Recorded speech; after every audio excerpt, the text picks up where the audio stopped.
Welcome everybody to this week's live stream. Again, we do these free trainings out for you guys every single week because we want you to have the tools and resources you need to overcome anxiety. My name is Hicks. If you're brand new to our community, we put these trainings out to make sure that you can learn how to get the mental health you deserve. I used to deal with very, very severe anxiety, even suicidal depression as a result. Learned to overcome it, and I've been anxiety free for over 10 years. And so we want to pass along some of the lessons that can help you. And also we've helped over 500 people either reduce their anxiety by 75% or more. And we wanted to share with you some of the insights that are working well for our clients and our community as well. So today, I'm going to be sharing with you a little bit of my backstory that I haven't shared before, a little bit about why I ended up having to make the shift away from traditional therapy and traditional methods to actually overcome my anxiety, and why my traditional therapy was actually holding me back and keeping me from getting my mental health handled in the way that I needed to. And so I think this is an important story because I see people who are feeling stuck all the time, who are doing the traditional methods. So if you feel like you've got really, really bad anxiety and you're doing the traditional stuff, like you're trying talk therapy, you're trying medications, you're trying to use your own little coping mechanisms, you're doing what you see online, and it's not really working for you, I hope that this story kind of resonates with you, because I think that a lot of people get stuck in kind of the way that I did as well. And so for me, this all started several years ago, over 10 years ago, when my anxiety was really, really bad. And it was horrible. I was living with just really, really bad fear pretty much every single day. I was constantly on edge. The overwhelm was so much, and it was so unbearable each day. I started having suicidal thoughts. And the worst part for me was that I felt like my mental health was never going to improve at that point. Oh, quick little aside, by the way, if any of you guys have questions, go ahead, put them in the comments, and we'll go ahead and answer those at the end of the live stream as well. So I'll be happy to answer anything I possibly can for you guys, okay? So anyway, when my anxiety was really high, depression was really high, I was trying to do every single thing I could to get it under control. So I really thought, okay, let's handle this, let's tackle it, let's do everything we possibly can. So I was doing therapy at least once a week, sometimes more, right? Sometimes 2 or 3 times a week. I was also medicated pretty heavily at the time. I did an inpatient program for 10 days. And then I was also, doing everything that I learned from therapy. I see a comment here, says, I've been struggling with anxiety since I was little, just kept me still and stuck, debilitating. Yeah, that was exactly the situation for me too, Jackie. So I totally can relate. And the thing was, I was being very proactive. I was implementing every single thing I learned in therapy. So, he had recommended that I start journaling. I was journaling. He had recommended I should do breathing exercises. I was doing breathing exercises. My therapist recommended I should do meditation, right? And I was doing meditation, or at least trying to, but the intrusive thoughts were so predominant, it became really tough to do that. And none of it was really sticking. And I was doing this for 4 weeks, and then 6 weeks, and then 8 weeks, and then 90 days. And it just, maybe I got a little bit of a change, right? But not really. Like, I never really felt like I was getting to the real root of the issue. So my first thought was, all right, look, I just need to give it time, right? But then 6 months went by of this, right? This ongoing therapy, ongoing medication, ongoing whatever. And if anything, it was like at that point, things were getting worse, not better. Sure, I was no longer having like straight up, panic attacks or anxiety attacks or anything like that, but I was basically still freaking out inside all the time. And I couldn't help but ask myself, is this as good as it's ever going to get? Jackie, I see your question. Will it always be a part of who we are? So I hope that the rest of my story will help you. Great question. And I would love to see in the comments, like, how many of you guys have ever thought to yourself, am I just going to have to live with this anxiety for the rest of my life? Like, go ahead and put me in the comments if you've ever thought that way or felt that way, because I certainly was at that time. So every time I did a therapy session, I kept waiting for my shrink to tell me like what the next step was going to be. That's what I kept craving, is what is that next step?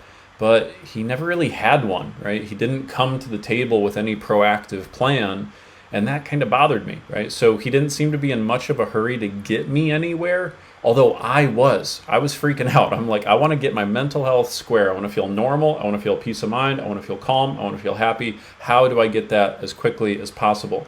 But with my therapist, they were so casual. Like every single session, it was like, so how was the week? How was, oh, and we would chit chat about stuff that didn't really seem to shift the needle. And it was perplexing to me. Like, why are we spending so much time talking about this stuff that isn't really helping?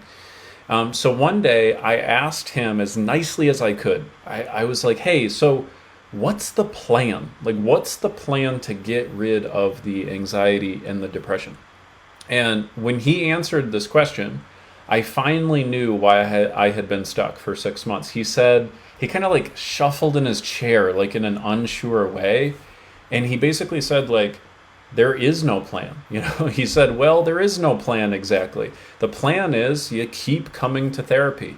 And that was when I was like, oh my God, I don't think I'm ready to sign up for this. Like, I do not want to be sitting in this chair talking about the same crap for the rest of my life. Like, that sounds bad. I was taken aback. I thought, even though I was confused and lost about my situation, I thought surely he would have a plan, right? Like, he's the guy. He's the guy that I'm supposed to be going to for advice to get this under control.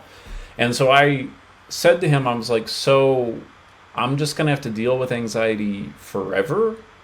And he refused to flat out say yes, right? But his face kind of told me everything I needed to know. He very clearly believed, like, yeah, you're going to have to deal with this forever. And all of a sudden it clicked for me. If I stay in therapy talking about the same stuff in the same way every single week, I will only be running in circles for the rest of my life. That's what I realized. And so I thought to myself, how in the world can I ever hope to overcome my anxiety by getting help from a guy who doesn't even think it is possible?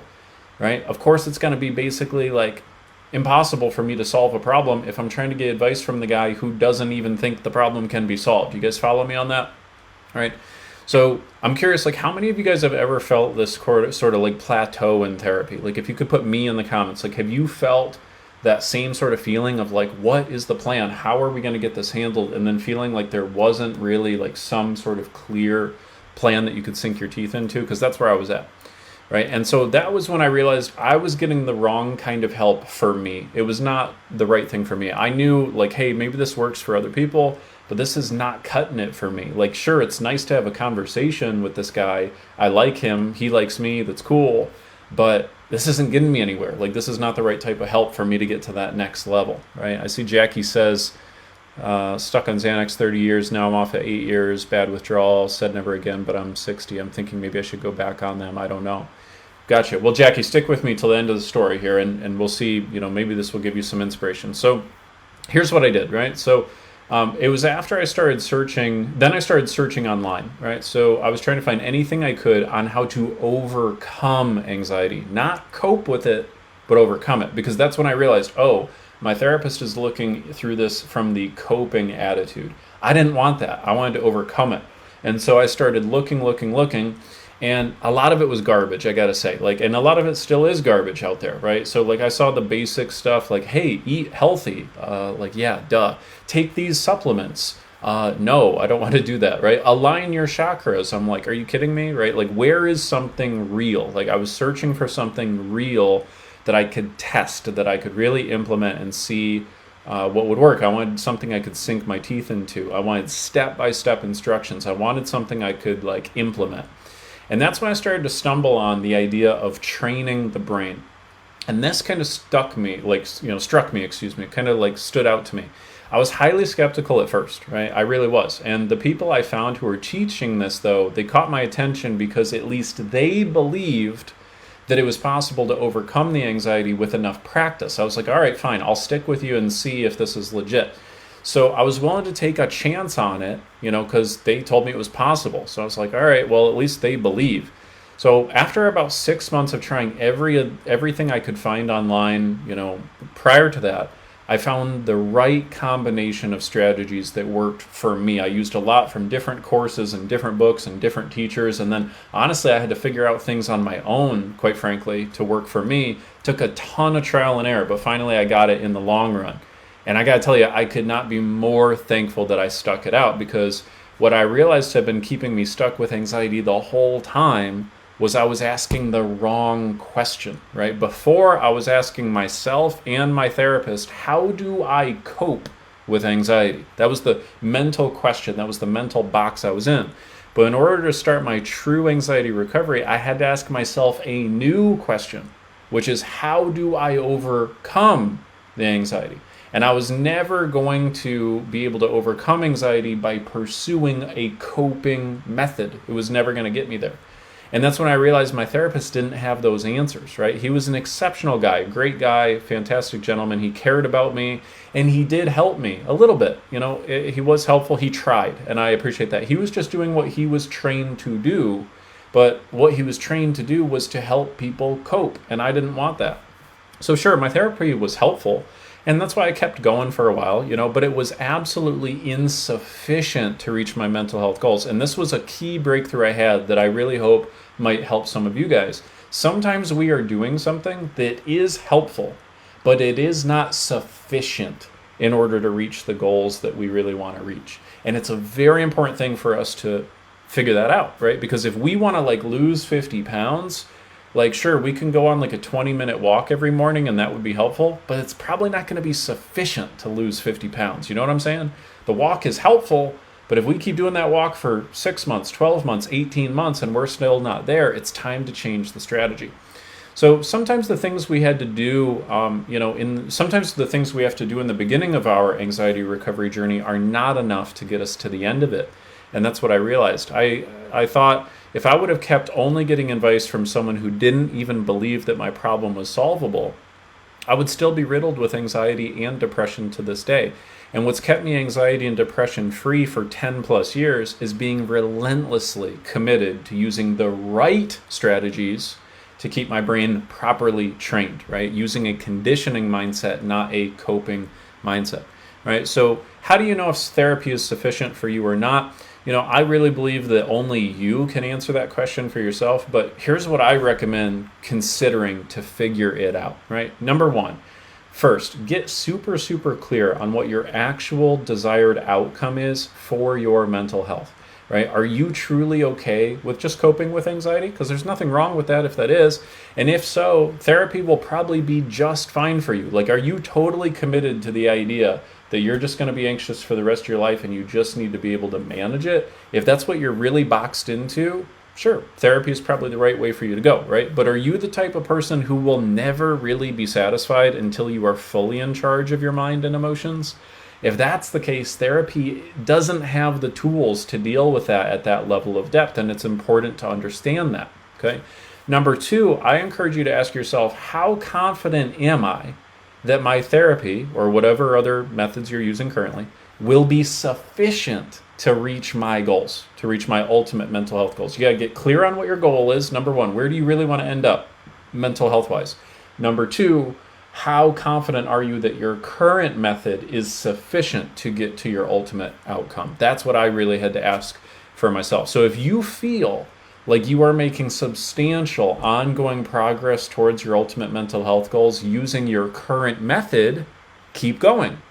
But if you feel like you are stalling out, it's probably time for a change. And in my experience, if people start to feel like they're stalling out and they're getting a plateau or diminishing returns, especially after about a 6-month period of time with traditional therapy, it's usually a sign the therapy might be valuable.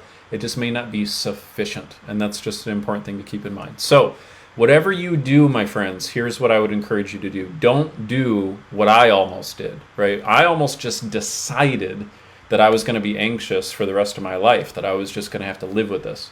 And that would have been the ultimate life sentence, mental health wise. If I had decided to believe that I was going to be anxious forever, I would have stayed anxious forever, right? Ultimately, choosing to believe that I could overcome the anxiety is what led me to the right answers, the right method, and the freedom I'd always hoped for.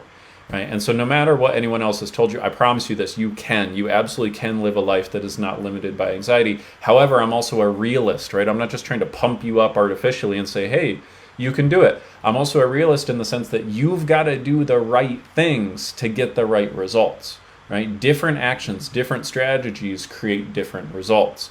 So you got to get the right skills, the right systems in place to earn it. And I really hope you do, because you deserve to do so. Okay. So anyway, I would love to know, do any of you guys resonate with this story, right? Have any of you guys hit a plateau with your particular process, either your individual coping mechanisms, your therapy, your medications? Do you feel like you're hitting a plateau? Put the word plateau in the comments. Let us know. I'd really love to hear, because I know a lot of people in our community are struggling with that. And if you feel like you need a little bit of an extra boost, if you need a little bit of extra help, okay, I'm offering free mental health coaching sessions to the first 5 people who request them. So if you'd like one of those, simply go ahead and go to mentalhealthcoaching.com to book that session. Or if you'd like to, you can also just write session inside of the comments, and myself or one of my team members will reach out and we'll go ahead and book that for you. And that'll literally just be a 30-minute call where I'll help you. I will literally just teach you some of the best of what I know. I'll give you 2 to 3 actionable strategies you can use to reduce your anxiety right away. And the reason I do these is because I want to convince you that I can help you and that my methods can help you by actually helping you in advance, right? So I'm going to take some questions and review the comments here. Go ahead, pop any into the questions and comments if you have them. Jackie, so you said, does anxiety start because you're not comfortable and confident with who you are? Great, fantastic question, Jackie. So I see you're joining us on Instagram. I don't know if you're a member of our Facebook community, but I did a live stream last week that I would highly, highly, highly recommend you. We did put this up on Instagram as well, and it was called How to Identify the Real Root Cause of Your Anxiety in 5 Minutes.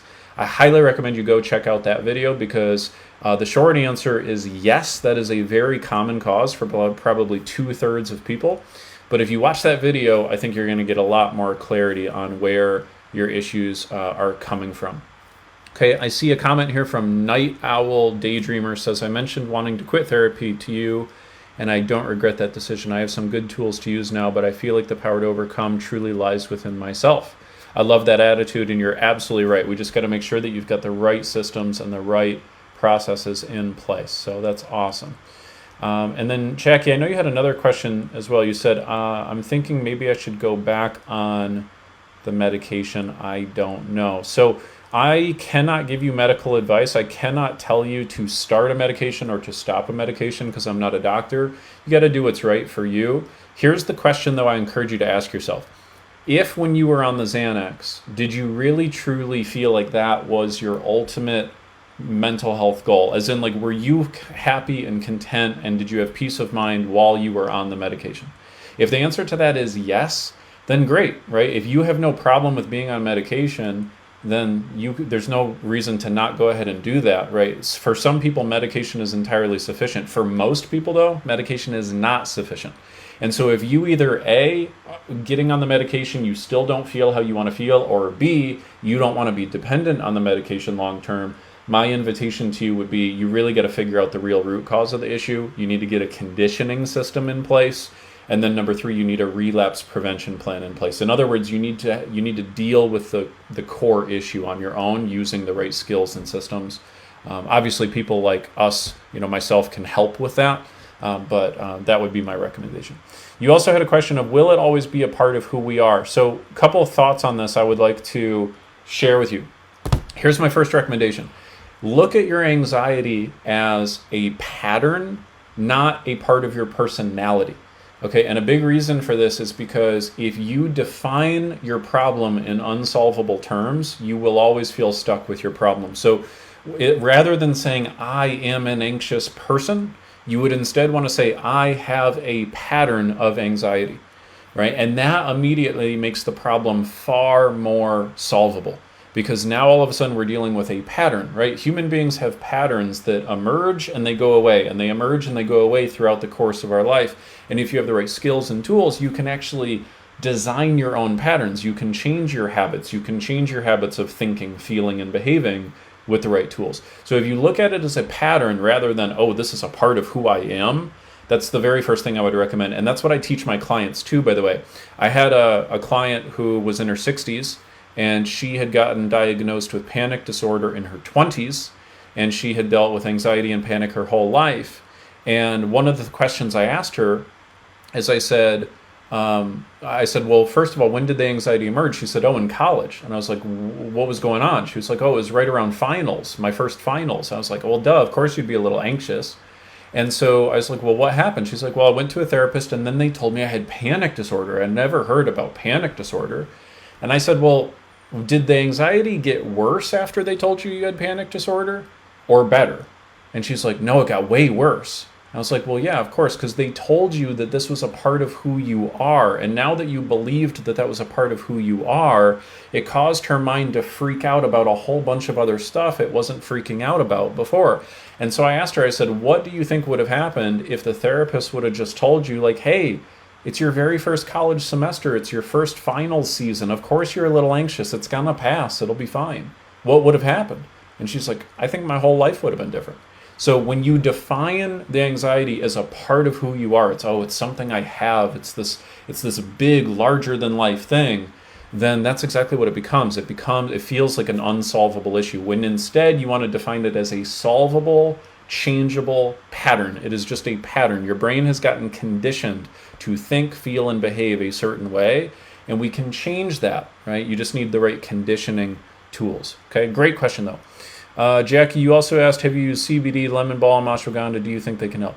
So again, anything is, I see you said don't like being labeled, not a good feeling. You're exactly right, because the more labels we put on ourselves, the more limits we put on ourselves, right? If I put a label on myself of this is who I am, now everything I do in my life is going to be filtered through that lens of, well, I have this limitation. So I'm not a fan of labels either. Okay, now your question about the CBD and all this stuff. No, the short answer is no. And sure, maybe some of that would be helpful, but Jackie, I think you're asking the wrong question. Jackie, what you're asking yourself is like, what could I do that might make it a little bit better? Which is not a bad question, but I would far more rather you ask yourself the question, how can I deal with the underlying issue? How can I deal with the real root cause of the issue? Because I think that what's going to end up happening for you is if you do those other things, some of them may make you feel a tiny bit better. But in my experience, working with the clients I've had over the years, going through all those different like medicinal supplemental, like let me try this balm, let me try this incense, let me try this crystal thing, like none of that stuff really gets to the real root of the issue. And so you're kind of just wasting your time, mostly. Night Owl says, fix the root of the problem, don't numb it. I spent 20 years doing that. Yep, exactly. I totally agree. Good advice. Okay, so I'm not seeing any additional questions here. Again, guys, if you would like to see if our solution, our program, our process is a good fit for you, or if you just want to get 2 to 3 actionable tips to improve your mental health, book a free call with me at mentalhealthcoaching.com or put in the comments the words session, and we will reach out to you and we will book a call with you, and we're happy to do that. Otherwise, we put these free trainings out every Thursday at 2 p.m. Eastern. So I'll be excited to see you guys next week. Take care until then. See ya. Bye.